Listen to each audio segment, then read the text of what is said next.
Mais uma vez, seja muito bem-vindo, seja muito bem-vinda a mais um episódio da série de podcasts da Biológicos Brasil, em parceria com a Bionoves, o Instituto Biomanguinhos Fiocruz e a Samsung Bioapps, com foco em câncer de mama. Bom, meu nome é Adalgisa Pires e nesta temporada de 2024 nós estamos conversando com diversos profissionais que atuam na rede pública de saúde em diferentes especialidades e regiões do Brasil sobre as perspectivas do tratamento do câncer de mama pelo SUS.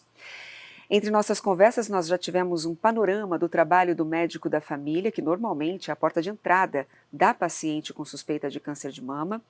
Vimos também o papel da mastologia na definição do tratamento, inclusive com uma mesa redonda entre mastologista e oncologista, compartilhando aí suas práticas clínicas em conjunto. Também o papel da equipe multidisciplinar, aspectos emocionais, sociais, jurídicos, enfim. Nós estamos fazendo uma abordagem completa para você sobre o tratamento do câncer de mama pelo SUS, do primeiro contato até o acompanhamento após a remissão da doença. Aliás, se você ainda não ouviu esses episódios, eles estão muito ricos em informação. Assim que terminar isso daqui, dá uma olhada no site da Biológicos Brasil na internet, no YouTube ou nas principais plataformas de áudio. Mas e se o câncer voltar? Qual o tipo de suporte que o SUS traz para essas mulheres e quais são as perspectivas de tratamento em oncologia para estes casos? Para a gente aprofundar esse assunto, nossa convidada de hoje é a doutora Suelen Martins, que é uma oncologista altamente capacitada, com uma trajetória marcante em diversas instituições de renome. Ela exerce um papel fundamental como oncologista no CEOM+, e no Instituto Brasileiro do Combate ao Câncer, o IBCC, onde também coordena o grupo de mama e tumores femininos. Além disso, contribui como professora e pesquisadora da Faculdade de Medicina do ABC, com foco em tumores urológicos, tendo obtido aí um mestrado pela mesma instituição. Adicionalmente, ela possui uma pós-graduação em pesquisa clínica pela Universidade de Harvard, consolidando a sua expertise tanto na prática clínica quanto na pesquisa em oncologia. Doutora, muito obrigada por ter aceito o nosso convite. Eu que agradeço a oportunidade de estar aqui, levando informação, esclarecendo qualquer eventual dúvida. Doutora, o SUS oferece suporte universal e integral aos pacientes que precisam de tratamento para o câncer de mama, incluindo o acompanhamento após a alta da paciente, né? Esse acompanhamento é importante pelo que se chama na medicina de recidiva tumoral, certo? Que é a volta de um câncer que estava em remissão, isto é, a paciente estava, entre aspas, curada e acabou tendo um outro câncer. Aliás, é correto afirmar isso, doutora? O termo curada pode ser usado em caso de remissão do câncer de mama? Nossa, essa é uma dúvida super frequente, inclusive dos próprios pacientes, de muitos profissionais que trabalham com câncer de mama, com qualquer outro tipo de câncer. A cura é algo difícil da gente afirmar, porque a cura é você afirmar 100% que aquela paciente nunca mais vai ter um câncer. Isso é muito difícil. A gente espera, a gente tem uma perspectiva aí de sobrevida, de não ter a recidiva desse câncer, a depender do tipo do câncer de mama, do estadiamento, ou seja, da extensão que aquele câncer foi diagnosticado no início, e da idade da paciente, de alguns fatores biológicos que a gente detecta e avalia na própria peça do material do câncer. Então é muito delicado a gente falar a palavra cura. É claro que, uma vez que a paciente fez seu tratamento de cirurgia, quimioterapia quando indicado, radioterapia, ela não tem mais o câncer, então não tem como a gente dizer que ela vai voltar. Ela está em remissão, não existe mais aquele câncer. A gente tem aquele período aí que a gente fala dos 5 anos, que a paciente está curada, porque esses 5 anos, ele geralmente, quando tem recidiva, a grande maioria dos tumores recidiva nos primeiros anos, pela própria biologia tumoral. Não é comum recidivar após os 5 anos, então a gente acaba tendo esse número dos 5 anos para dizer cura. Mas é muito importante o acompanhamento, então esse acompanhamento que é feito durante os 5 anos e também ao longo de toda a vida da paciente, para que a gente se preciso, detecte uma recidiva, uma volta daquele câncer, ou até mesmo de outros tumores nessa paciente ao longo da vida dela, ou nesses 5 anos, ou após isso. Então, a gente fala remissão, mas remissão e cura, elas estão muito próximos, então não é um nome que não diz cura para a paciente, quer dizer que ela não tem mais o câncer, né? Então, isso é bem importante a gente saber o que está falando. Muito bem, ficou bem esclarecido agora. Agora, em quais casos há maiores chances do câncer voltar? Há também fatores de risco envolvidos nessa chance? E, complementando, há estatísticas que indicam uma tendência? Sim. Né? Então, todos os tipos de tratamento que a gente oferta para paciente, então, indicar uma quimioterapia, indicar uma radioterapia, tratamentos com drogas novas, a gente indica a depender do risco dessa paciente.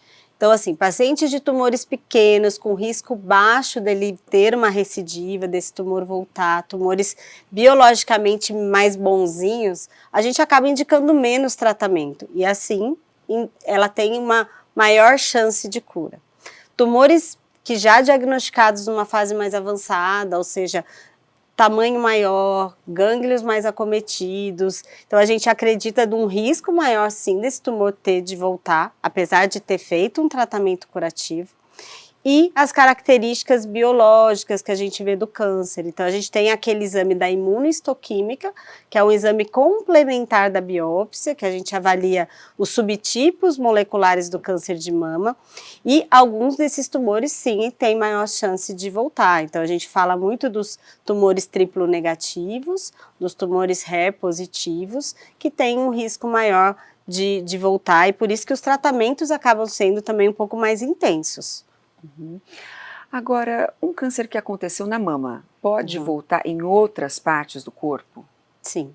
Essa recidiva ela pode ser tanto local, ou seja, na mesma mama, ela pode vir em outra mama e ela pode vir em outro lugar do corpo, então que seriam as metástases à distância. Então ossos, fígado, pulmão, sistema nervoso central, a gente tem aí uma diversidade de sítios, é claro que dependendo do tipo do tumor tem uma tendência, um tropismo maior para um órgão ou outro, mas esse risco existe a depender desse tipo do tumor e do avançar aí, que é diagnosticado o tumor inicial.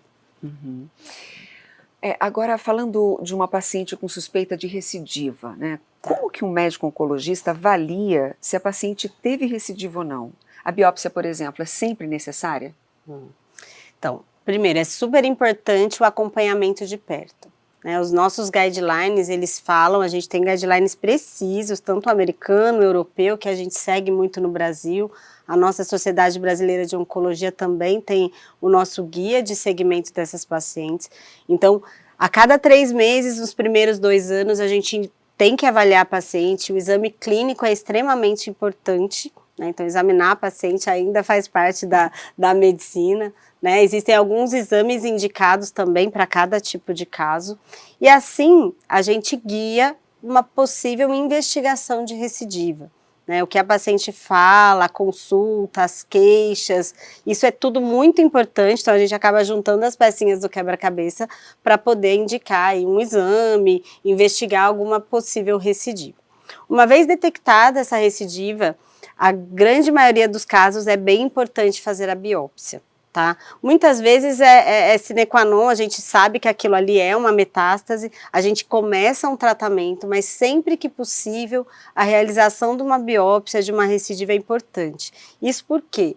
Porque a gente nota que os subtipos do câncer de mama podem se mudar, o tumor se desdiferencia, que a gente fala, ele pode mudar de característica, e essa mudança de característica implica em mudança do tratamento. Então, até para eu poder tratar direito, corretamente aquela recidiva, eu preciso saber o tipo daquele câncer. Porque câncer de mama não é igual, né? E às vezes na recidiva ele não é o mesmo que o tumor primário. Então, é algo complexo, mas é algo importante da gente saber. Daí a importância desse acompanhamento de perto, né? Isso, perfeito. Mas, doutora, e no caso do SUS, funciona da mesma maneira? Sim, Uma vez que a paciente está dentro do SUS, dentro do serviço de oncologia, ela já fez seu tratamento cirúrgico, de quimioterapia, ela também entra num segmento clínico, num acompanhamento, com as consultas agendadas, com os exames de segmento também, que são indicados para cada caso, e caso haja uma suspeita de recidiva nesse serviço também, a depender do acesso, a depender do local onde ela está, é indicada uma investigação, ou com uma biópsia, ou com um exame de imagem, para certificar se aquilo realmente é uma recidiva e quais os próximos tratamentos que ela deve fazer. Então, no SUS isso também acontece. Agora, doutora, como é que você lida com os aspectos emocionais da paciente que está com uma recidiva tumoral? Como é que você faz a abordagem para dar essa notícia para essa paciente que já passou por um tratamento no passado e que, claro, não deve ter sido fácil, né? Eu não sei te dizer qual que é mais difícil, né? Se a gente dá o primeiro diagnóstico ou se a gente fala o diagnóstico da recidiva. Acho que são duas situações extremamente difíceis, tanto para o médico quanto para o paciente. Realmente, a gente precisa de um suporte emocional e um suporte multidisciplinar. Então, somente o médico, somente aquele familiar que está do lado, é muito difícil a gente poder acolher aquela paciente, porque ela vai relembrar tudo que ela passou, né? Toda uma série de exames que ela deve fazer, procedimentos, e isso causa e gera sofrimento nela. Mas a gente está ali para isso, para acolher, para dar esperança.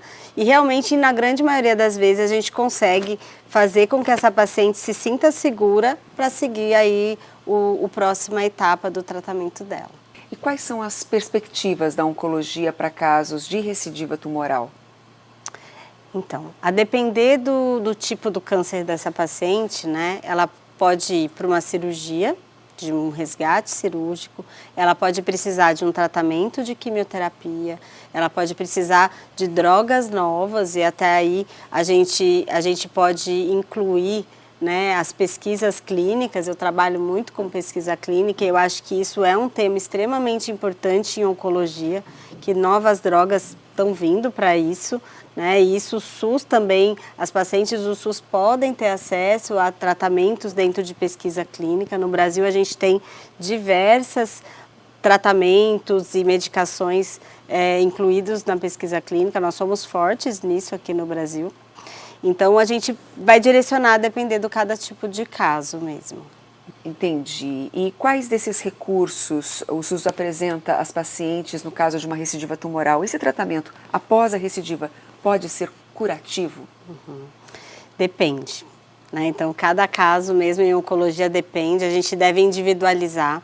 Quando uma recidiva ela é localizada na mama, localizada nessa região mama, axila, e a gente pensa numa cirurgia ou imediata ou depois de um tratamento sistêmico, ora quimioterapia, ora oral, sim, esse tratamento pode ser curativo, tá? Quando essa recidiva ela acontece fora do órgão de origem, que no caso a mama, não. Né? Essa recidiva não é curativa. E aí a gente tem os tratamentos paliativos, que variam a depender de cada caso, com hormonioterapia, com quimioterapia, e são tratamentos que a gente faz por um tempo indeterminado. Então, para o resto da vida da paciente, ela vai precisar estar naquela rotina de acompanhamento mais rigoroso ainda, fazendo os exames, estar em vigilância, né? E a gente precisa muito da participação da paciente nesse tratamento. Ela precisa estar ciente da sua responsabilidade de estar no tratamento, de fazer suas consultas, de fazer seus exames, de fazer seu tratamento, de fazer sua atividade física, de se alimentar adequadamente, de ter aí um nível espiritual, um nível mental, né? Ter uma rotina cada vez mais saudável para que tudo isso passe de uma forma leve. Né, para que ela consiga ter uma vida, uma sobrevida cada vez mais leve e consiga levar o tratamento em paralelo à sua vida. Então, qualidade de vida realmente influencia? Com certeza influencia. E um dos focos do tratamento, mesmo curativo, mas também paliativo, é a qualidade de vida.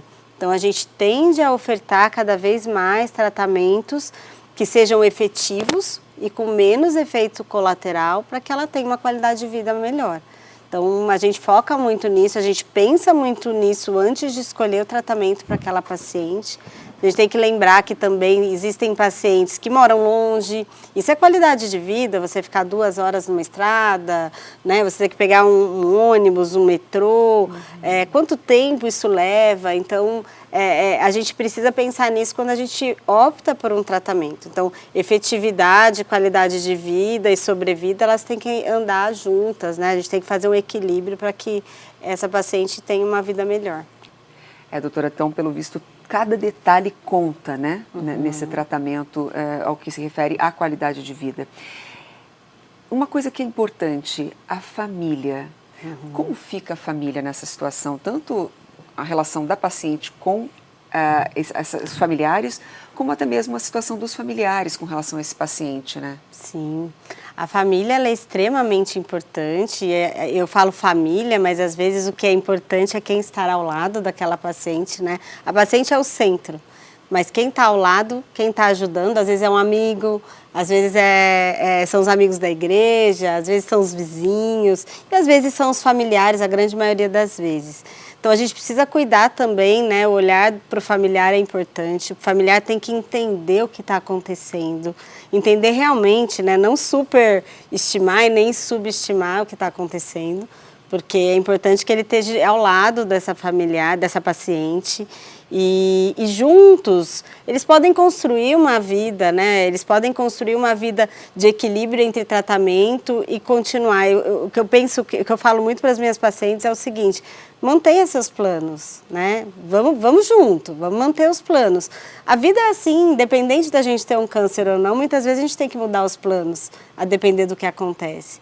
E ter um câncer é um obstáculo, sim, mas a gente tende a fazer que o câncer e o tratamento da doença incurável, ela seja um tratamento de uma doença crônica. Cada vez mais isso está acontecendo no tratamento do câncer de mama. E se o paciente começa a entender que o câncer pode ser uma doença crônica, apesar de incurável, ele consegue viver um pouquinho melhor. Tirar aquele estigma do que o câncer é o fim de tudo. Né, que o câncer é ali, amanhã eu vou morrer, e falar um pouco de vida e morte é muito importante, tanto para o familiar, né, para que ele tire esse estigma do que a minha esposa, a minha filha ou a minha avó vai morrer amanhã, como também para o paciente. Então tem que estar todo mundo alinhado, né, no mesmo pensamento, para que as coisas fluam da melhor maneira possível. Né? Agora, doutora, tem alguma história que marcou a sua trajetória profissional enquanto médico, oncologista? Eu tenho várias, na verdade, né? Eu me ligo muito aos meus pacientes.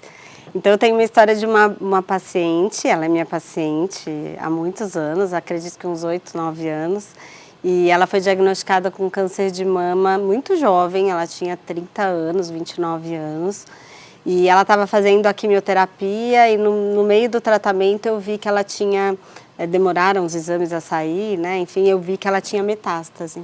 Né? Ela tinha um câncer incurável. E naquele momento ela estava com o marido, recém-casada, e a gente conversou sobre isso. Né? Olha, a partir de agora essa doença é incurável, mas existe tratamento, era uma doença HER positiva, ou seja, tem um fator aí de agressividade tumoral, porém com tratamentos muito efetivos. E ela está muito bem até hoje. A gente começou o tratamento, mas o grande sonho dela era ser mãe, e ela não era mãe. Ela falou: doutora, eu preciso ser mãe, como que eu vou fazer isso? Eu falei para ela que ela não poderia ter filhos, porque a doença era incurável e a gente conseguiria o tratamento, continuar o tratamento, né? Mas tinha que ser por tempo determinado. É diferente daquela doença, né? E eu gostaria de frisar isso, da doença curativa, que a gente tem um período de tratamento e a gente encerra. E nessas pacientes eu incentivo muito que elas possam ser mães se quiserem. E ela, teve alguns motivos familiares, alguns problemas familiares, a mãe dela muito ativa, e ao longo de alguns meses ela conseguiu uma adoção. Ela conseguiu adotar uma criança, né? Eu conheço a criança, é uma graça, e ela chegou com aquele bebê, né? Na consulta, ela falou: doutora, essa é a minha filha. Eu consegui, eu vou ser mãe. Eu falei, né? Consegui entender todo o problema dela, tudo que ela conseguiu, a família ajudando.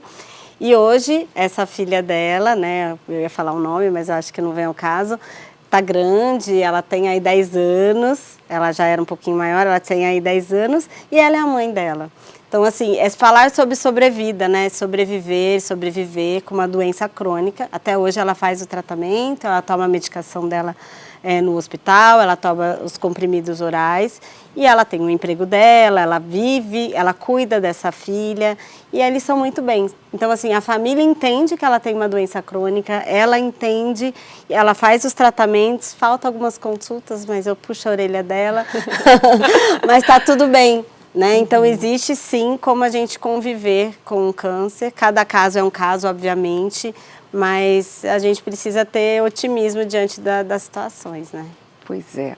Bom, aproveitando, qual recado você gostaria de dar para os profissionais que tratam as pessoas com recidiva tumoral? Delicadeza, né? Delicadeza. Eu acho que existe muitas coisas que a gente não deve ficar falando para os pacientes com câncer. Então, ficar falando o exemplo do outro, o que aconteceu com as outras pessoas.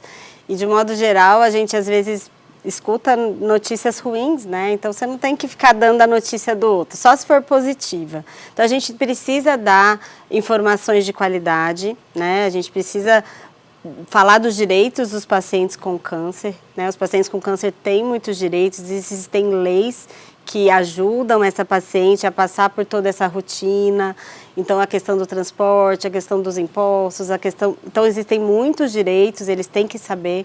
E nós, profissionais de saúde, todos que trabalham, têm que estar cientes dessas leis e informar os pacientes. E a gente tem que acolher. Né? A gente tem que estar sempre ali de ouvido, a gente tem que sempre acolher o paciente, que sempre vai ter uma angústia, sempre vai ter um problema e também vai ter muitas coisas boas que a gente vai poder, junto aí da jornada da paciente, estar junto dela.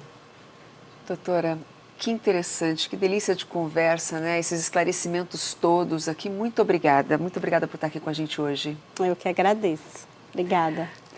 E muito obrigada também aos parceiros Biológicos Brasil neste projeto, a Bionovis, o Instituto Biomanguinhos Fiocruz e a Samsung Bioapps. E claro, muito obrigada a você que acompanhou mais um episódio do podcast Biológicos Brasil. Aliás, se você ainda não ouviu os outros episódios, eles estão disponíveis no portal da Biológicos Brasil e também nas principais plataformas de áudio.